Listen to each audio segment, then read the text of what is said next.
Everything that I do, whether that's recording a client hour or chasing a payment, is not for a shareholder or I was in a law firm, so a partner. This is for building a business, growing something which I love, which benefits me, benefits my family. It does feel different. I mean, I said I struggle a bit with some of the administrative stuff, but I always have done it, and I'm always able to do it. I think for that reason as well, because it is much more meaningful.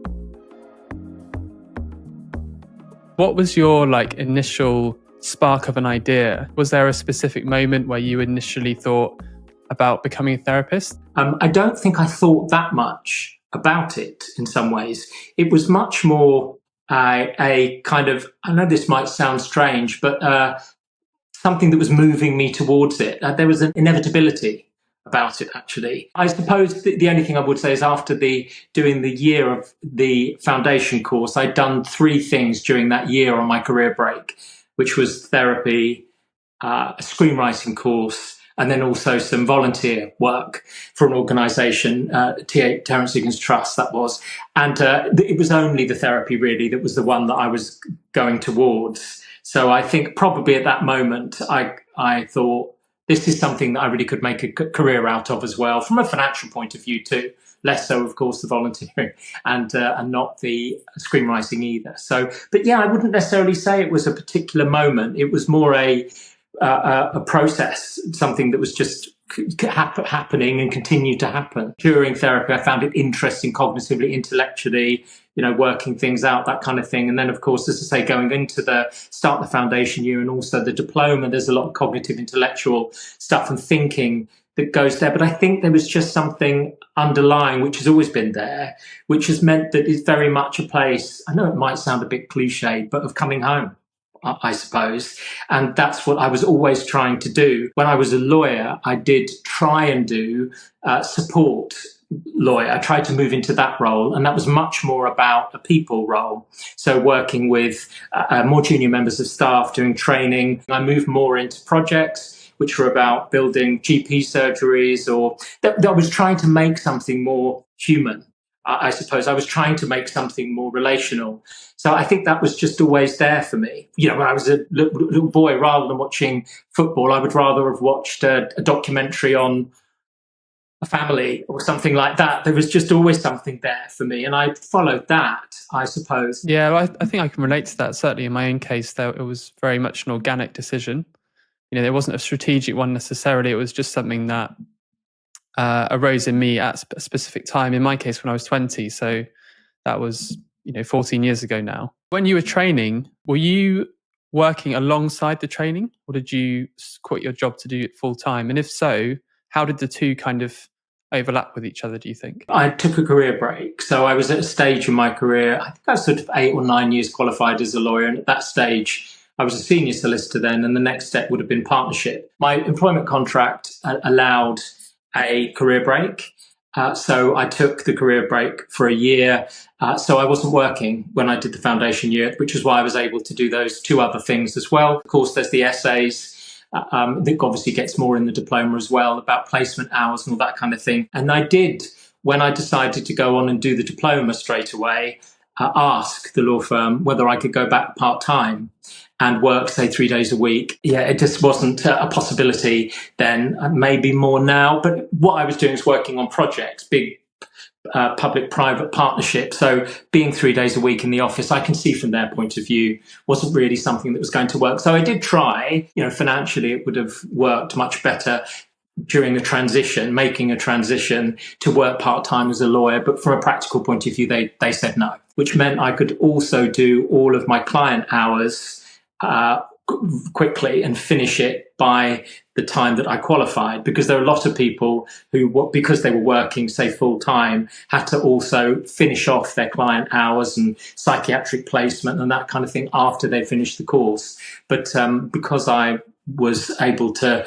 do it all, I could, basically had a part-time job doing placements in my 3rd and 4th year, and also was able to start up my practice during the 3rd year as well, and focus on that too with the website and all those kind of things. So, how did you find it when you first started to work with clients? Because at the beginning, at least, foundation year, there's no placement, and then you go into placement on the first year of the diploma.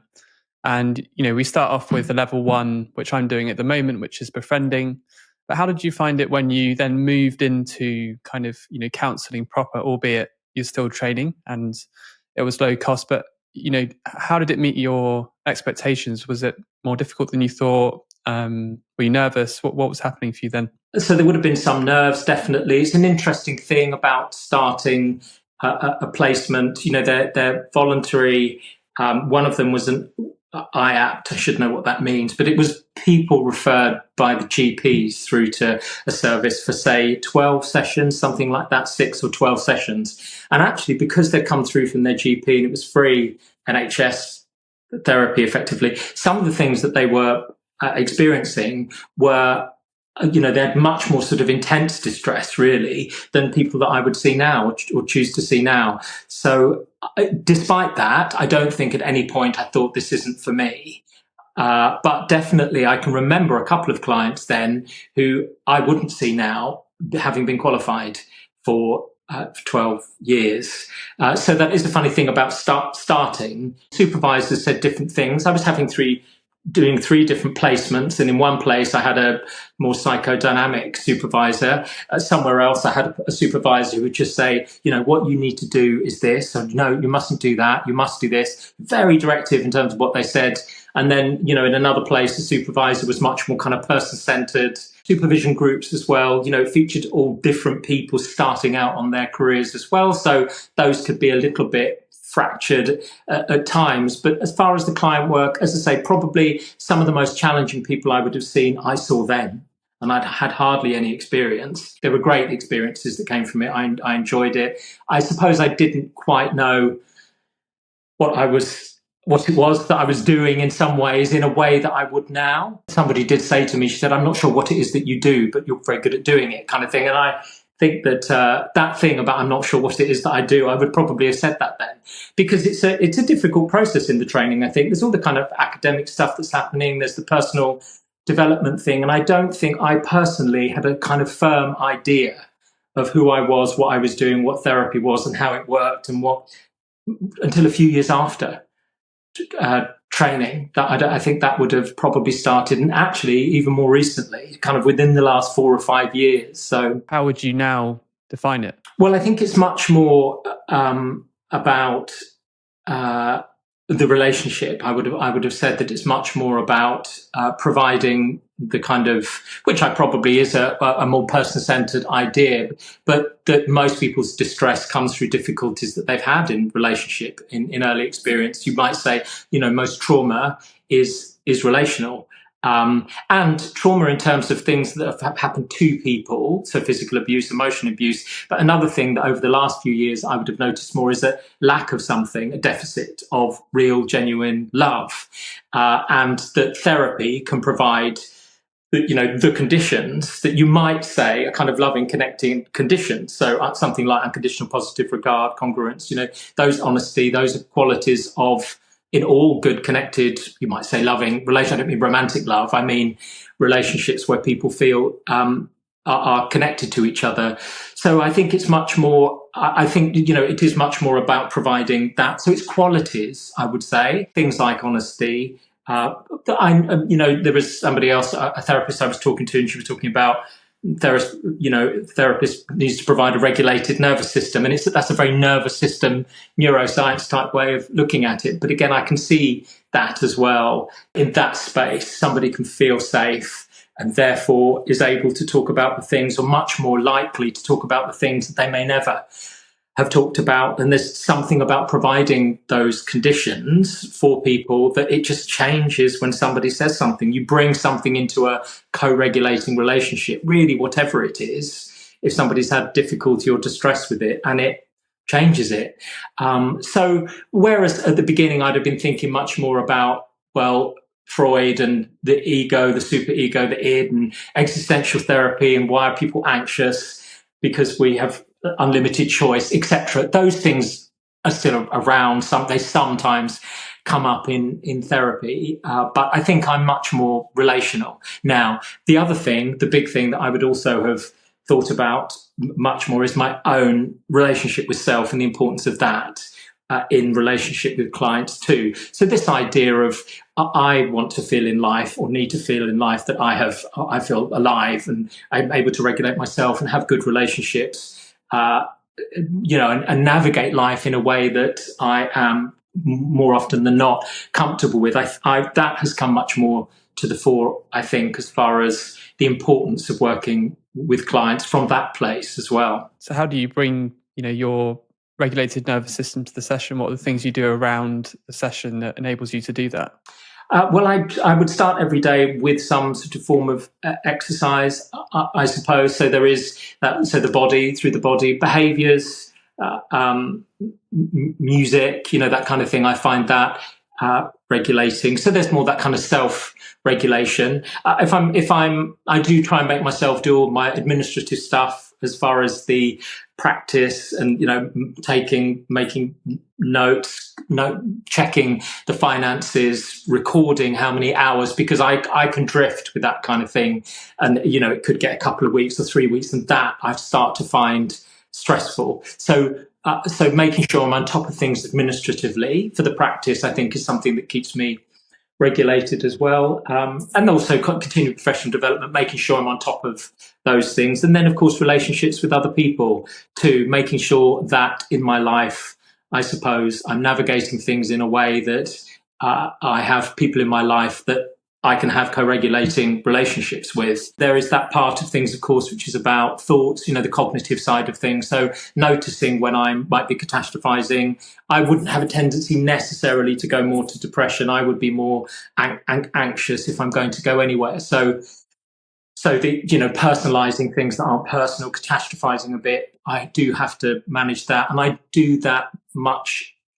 I don't have to think about it as much as I would have done a few years ago. That's now become second nature, I suppose. Gratitude as well. I would say that's a big thing that I try and introduce. So those thoughts, which can be regulating, both turning fear down, but also turning connection with self and others up as well. Yeah. Yeah, because it sounds very much from what you've said that it really doesn't end when you leave the room. It's more of a lifestyle that supports the work. And as much as you might not be thinking about your clients all the day, and it's, it seems important that you don't do that. It is important to be constantly kind of aware of how you're doing. Completely. Because I think it's from that place. I remember somebody saying something about assertiveness. It isn't about getting other people to do what you want them to do. Being assertive would be making sure you're managing yourself. I know managing is a funny word, but that you're not too frightened, fearful not to say something or get annoyed and angry and therefore say something in annoyance. And that does have a relevance to client work. I would say if you're looking at, for example, holding boundaries, if somebody's, which rarely happens now for me, but if somebody's not paid or is late repeatedly, or ask questions, what you're doing at the weekend, do you have family, those kind of things. Some clients, of course, will ask that, but there's a potential boundary issue around whether you answer that. And I think in order to hold boundaries and deal with that in a way which is going to be most helpful for the client, you need to be in a particular place yourself. If I am anxious, for example, which might be my tendency in the past, I might just avoid the fact something hasn't been paid for a few weeks and sort of just hope it goes away and happens, which usually it will. But then you may be missing something. So I think it's, yes, keeping myself in that place outside of the room is very helpful from the point of view of inside the room. Equally, and I probably said this in other environments as well, with the clients that I work with now, because they're largely kind of co-regulating experiences, largely good experiences, great experiences, they very much help with life outside of the room.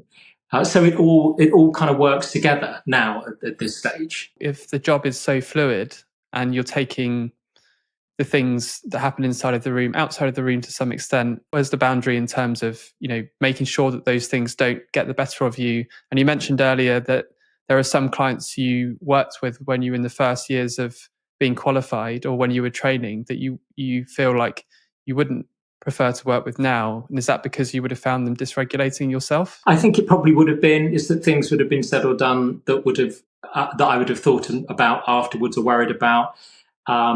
Now, I think one of the reasons for that is it was short-term therapy. So there was a limit there, and that's different now. It's open-ended therapy. So there's much more opportunity there. So from their point of view as well, somebody realizes it's an ongoing relationship, and things can be talked about. There's lots of space. There's time to talk about things. If you've got 6 sessions or 8 sessions, there is a lot more pressure on things. So that of itself probably had an effect, that it was short-term therapy. When you can get caught up in things, having a supervisor, they're more objective. They're sort of a step away from something. So they might say things like, this needs to come to an end potentially. Again, rarely would that be the case. But generally having a very supportive supervisor, a kind of formal one-up supervisor, but also peer supervision. I would have a lot of peer supervision. I would meet with 2 groups locally, twice a month. So I don't need to be doing that now, but I still do that because I work on my own here.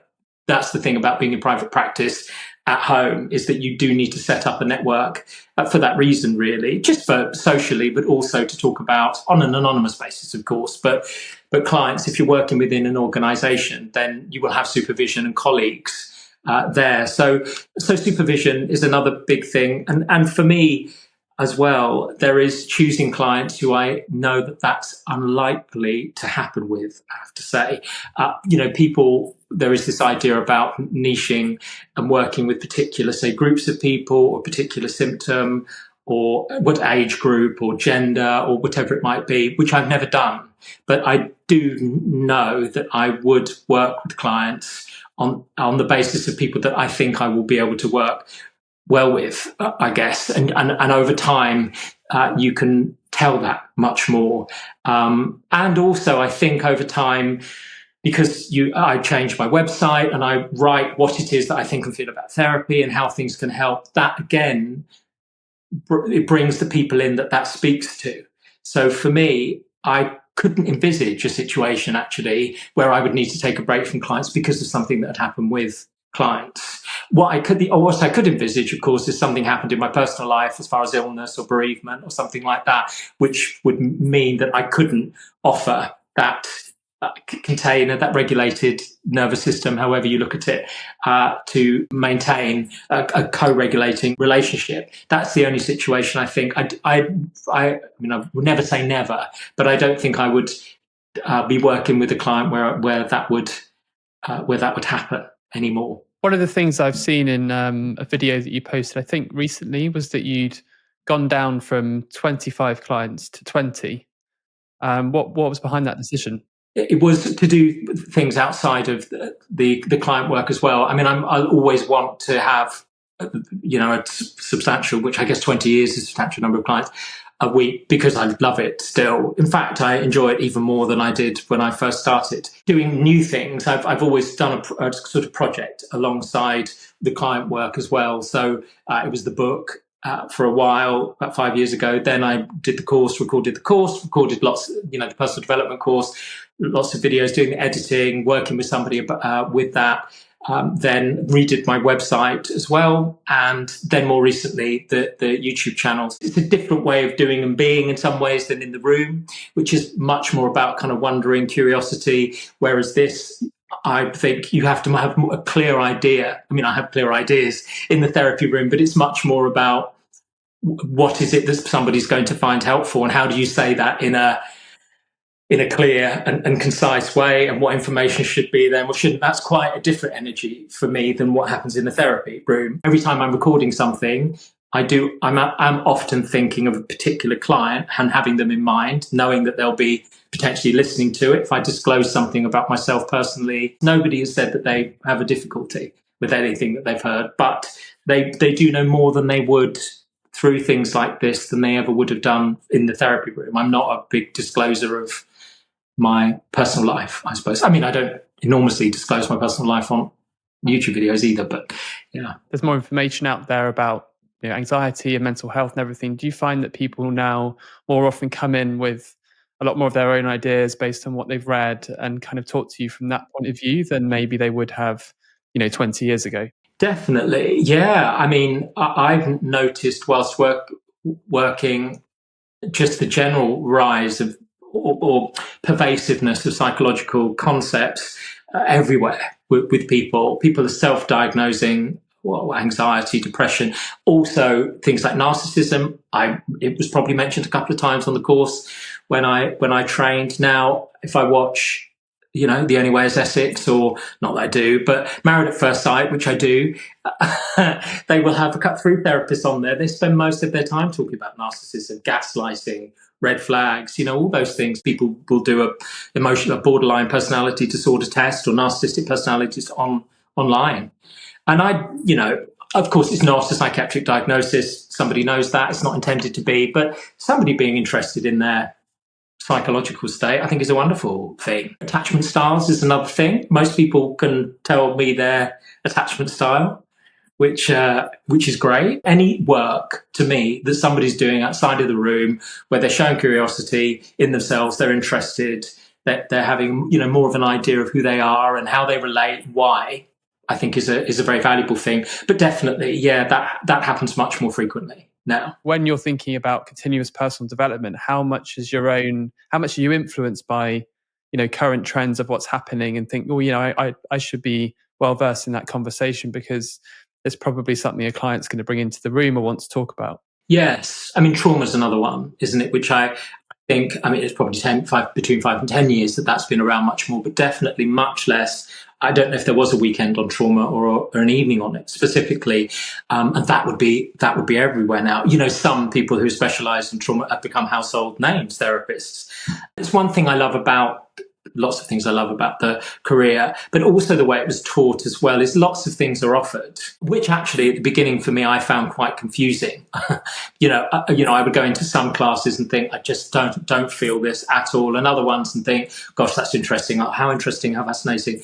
And of course, for essays, you have to kind of cover them all because it's an integrative course. So, but once I was finished that and you're able to choose the kind of things that you're interested in, most people have done lots of courses in lots of different things and will choose to do particular things with clients. That is, if I'm looking at a misconception probably that I would have had about therapists when I was training and qualified therapists, is that we all learn the same thing and there is a body of knowledge which people then practice with clients, and that's not the case at all. I think you can have somebody who is a purely DBT therapist or acceptance and commitment therapy, and then somebody who's much more kind of spiritual and their chakras and alchemy, all those kind of things. So, and there are concepts that are similar, I think, even intellectually. The relationship is still there. The most important thing is the relationship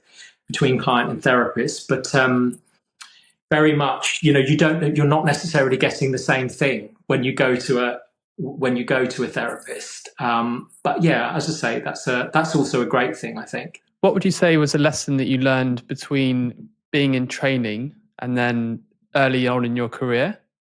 And then again, the same thing for early career to late career. I would have come in to starting work with clients with a number of the qualities that would have been there to be able to establish and maintain relationships, I would say.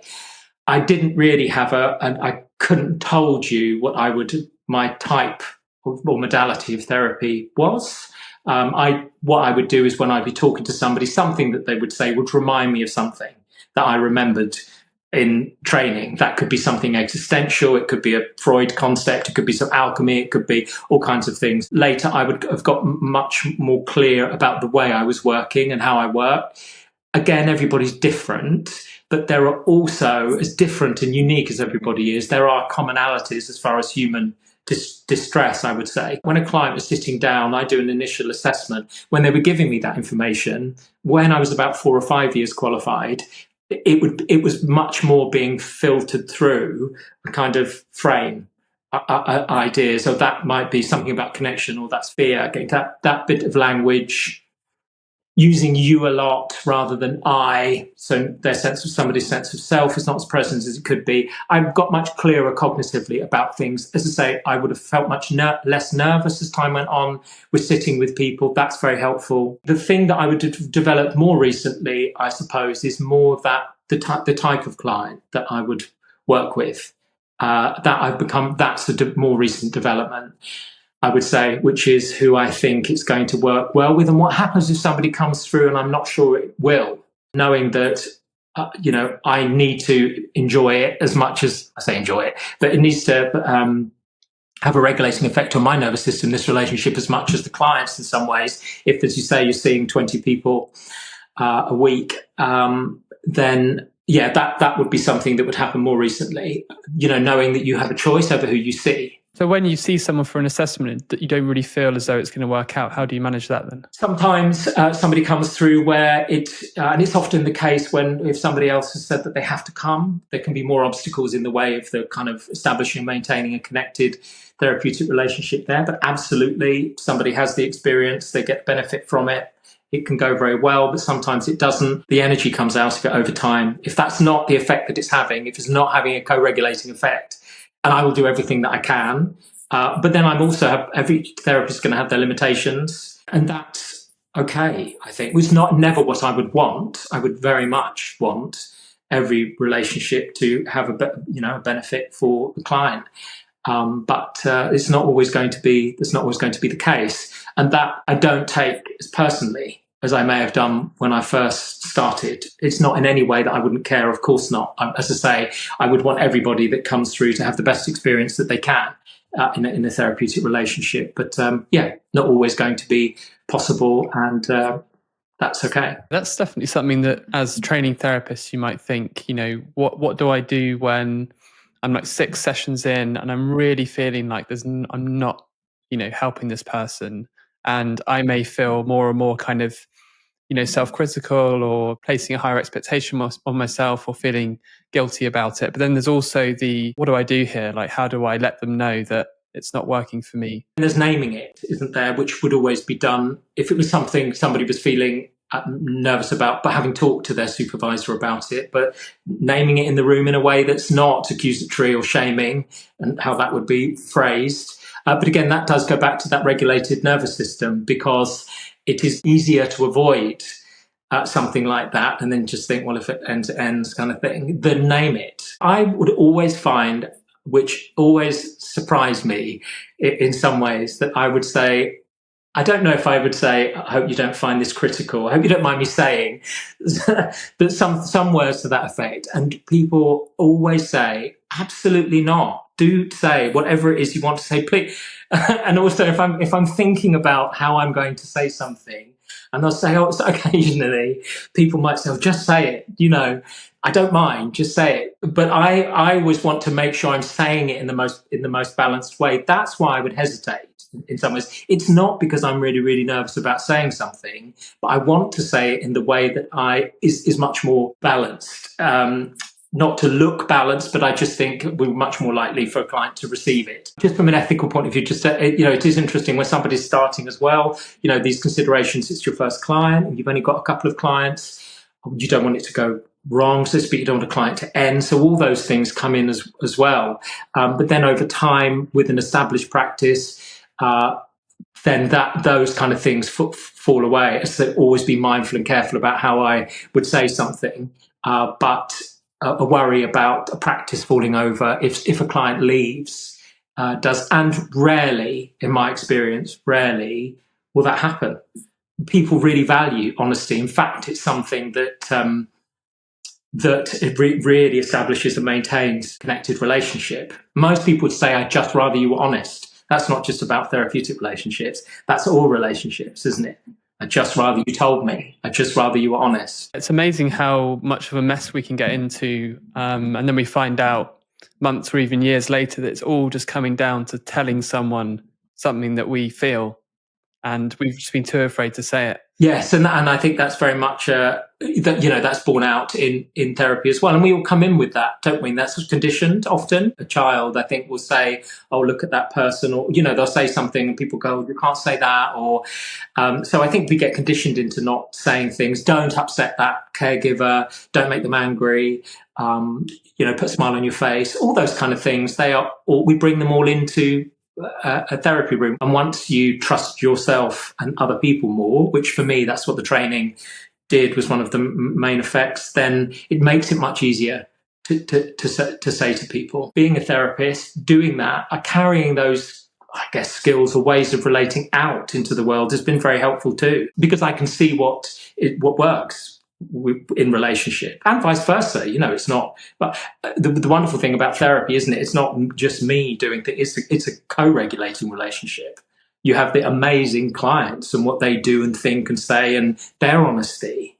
And all of the things that they bring and the qualities that they bring, it's 50-50, isn't it? That's something that we don't think about, is the positive effect that the clients will have on us. We all, we kind of think about it as trainees, as though we're there kind of to help them do something and giving them a space to heal. But actually, the same is true for ourselves. Definitely. There've been plenty of things that clients have said that I've found helpful in my own life, ways of experiencing, saying things completely. It's a mutual relationship and experience, isn't it? Of course, there's expertise that we have through the training and all of the other client work that we do. But fundamentally, it's both two people there in the relationship, isn't it? And it's what the client brings as well. If a client says, thank you so much, this is great. I mean, it's absolutely about what they will have put in over the last years and how they have been, and they've turned up and they've been brave, things that they've never told other people, they've come and told somebody,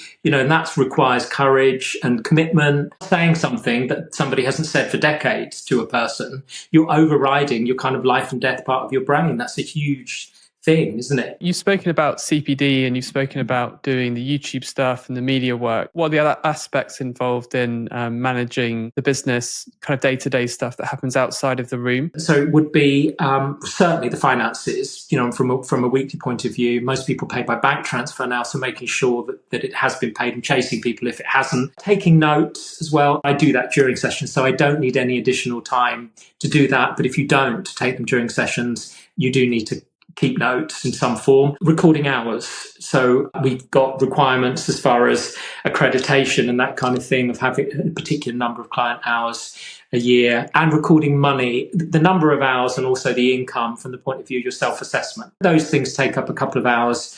There are annual administrative tasks like insurance, which doesn't take long to do insurance. Most of my clients have been coming for a while. I would have new clients that come through much less frequently, and it says on my website that I have a waiting list, but definitely dealing with new inquiries, and also if clients want to change times. How does that fit into your broader schedule, or what does your kind of average day or week look like in terms of how many clients you see, when you see them, how much time you then have off? So I have Monday mornings, I go into London, I exercise, so I start at sort of lunchtime, have a few clients in the afternoon, someone in the evening, and then Tuesday, a couple in the morning, a couple in the afternoon, one in the evening. Wednesday, again, I start at lunchtime, a couple in the afternoon. Thursday, a couple in the morning, a couple in the afternoon, one in the evening. And then Friday, I have the morning off as well and have a few in the afternoon, but none in the evening. When I say a couple in the afternoon, I might have one client on a Tuesday afternoon, I have 1 o'clock, and I have three o'clock. So in that 2 o'clock, between 2 and 3, I can do some administration. Similarly, on a Thursday, I think I have a client every other week on a Tuesday afternoon at 2 o'clock. So every other time I have a free hour. That tends to be the way I do it, which gives a nice balance as far as between the client work, but also being able to do the administration and also being able to do the stuff that feels good for my body, I suppose, which is going to help me do the administration. I think one of the reasons people struggle to focus on those sort of more mundane organizational stuff is that we're not in a physiological state that wants to do it. We're either anxious or have gone under.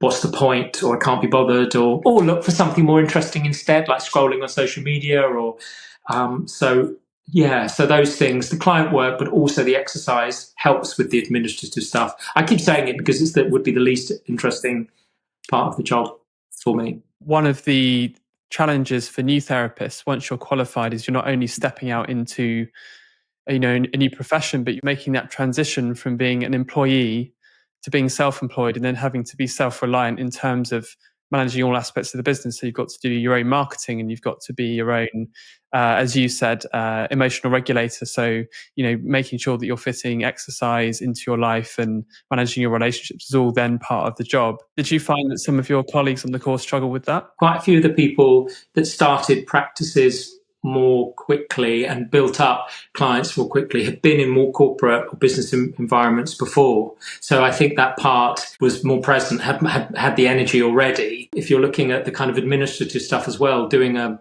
contract or an initial assessment, the other part of it is there's no necessarily right or wrong answer to what you do.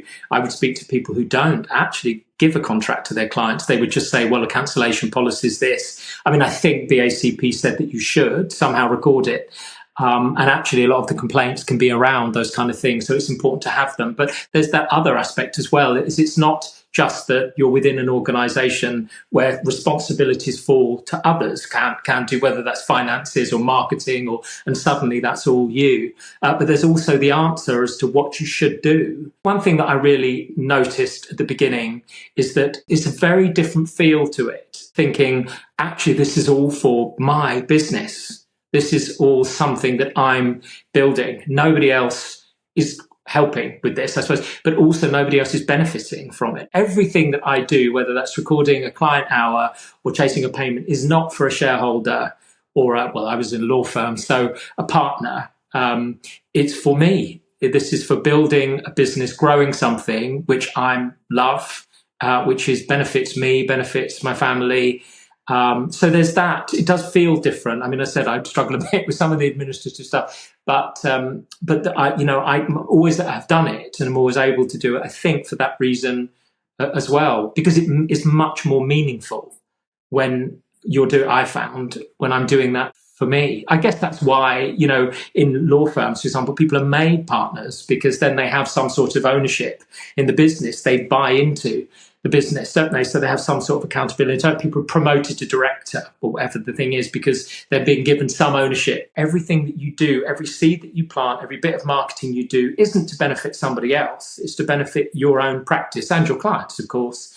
So I think that was a great thing too. The other thing which I did do when I started, I mean, my website's called This Trusted Place, is that I started the practice with someone, and we did the website together, and it was both our pictures on the website. So I can see why people do that as well. They set up with other therapists, set up because then they can refer to each other. One person seeing a couple, individuals in the couple needs to be seen. There's that, and it's just doing something with somebody else who you like and get on with is a very helpful thing too. As well as going into private practice, what were some of the other routes that people took? So, I know somebody, he's employed as an interviewer on my channel. He works within a large organisation which provides therapy services, and also he now organises their retreats and hosts their retreats. There was somebody who trained on my course who was also a coach before, so she largely coaches, but she really likes the marketing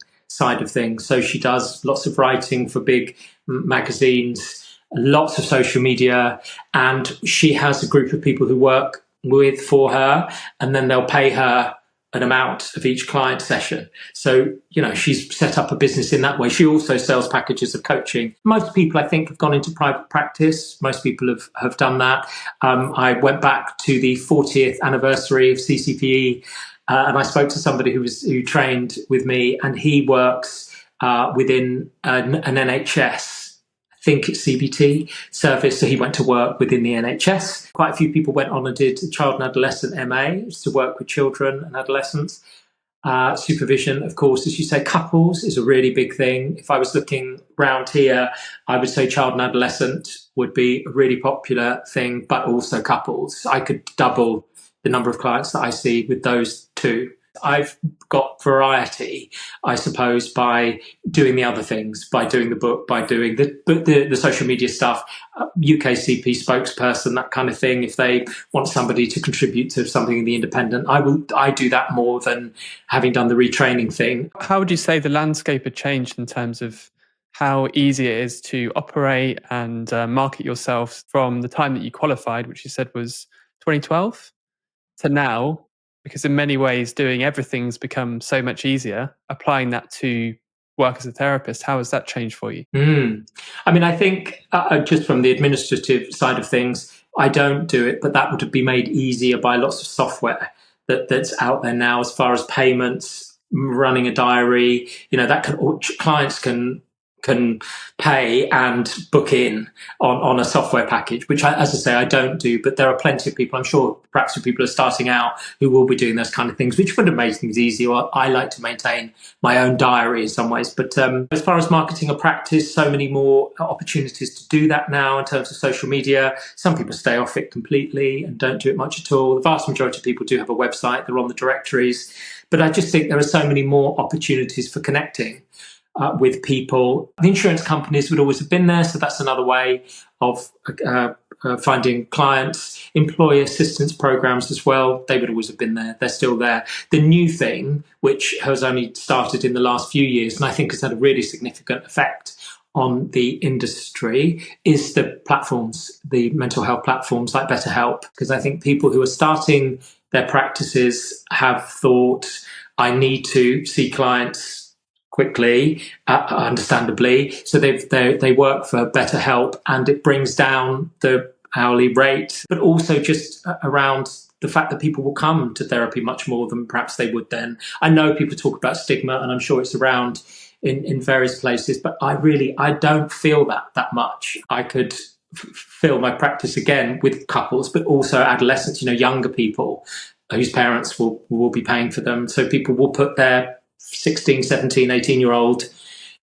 children, but into therapy. So I think that's, yes, there's more competition. Yes, there are more therapists, but I also think there are more people that will come. Yeah, and we can only expect that to grow, maybe. I mean, there's no sort of signs that we've reached the peak of the curve. And I understand, I can't remember where I read it, but, by 2035 or by 2040, depression will become the number one global burden in terms of disease. And you can kind of see how that's going. But it's interesting also to think about, the future of therapy. And one of the things that I've thought about when I started the training was, is this just going to be replaced by chatbots? And is what I'm doing kind of self-defeating in a way because it's going to be replaced in 5 to 10 years? But as I've gone through the training and I now understand that so much of it is about the healing that happens through the relationship and the contact with the human being, you could replace it in certain ways. Like maybe if we think about like giving people tools like you do in CBT, maybe to manage specific thoughts and work towards solutions. But in terms of the long-term relationship with another person, I've just got no concerns really that that's going to be replaced by a robot in the next 20 years or however long. It's a bit like in the same way, nursing. Like I just cannot see that anything could replace the touch of a human hand when you are in that vulnerable state in hospital. And people might imagine a world where you get these robot maids coming towards you, but I certainly wouldn't want that. And I think it will take a very, very long time for that to change. Definitely, if ever, I think is there a robot or AI that can replace a kind of facial expression? Or I will have had people say to me in the past they've gone through a particular experience. In order to get through it, they've disconnected in some ways or find it funny, or but when they see mirrored in another person's face, somebody's shocked by the thing that they've said. A facial expression can mean a huge amount to somebody because they suddenly realize or see on somebody else's face, because it's the first time they've talked about it, that actually that thing that they went through, that they disconnected from or thought was funny or were told to think was funny, is not funny. Or that can't be replaced, I don't think, by a robot. And it's all that, but not, non-verbal communication.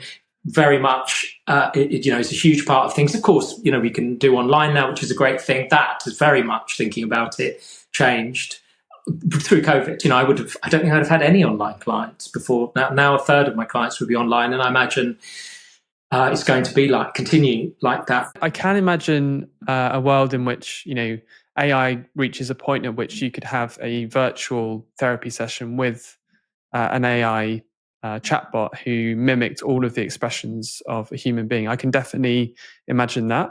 What I can't see is it being replaced the kind of one-to-one in-person experience.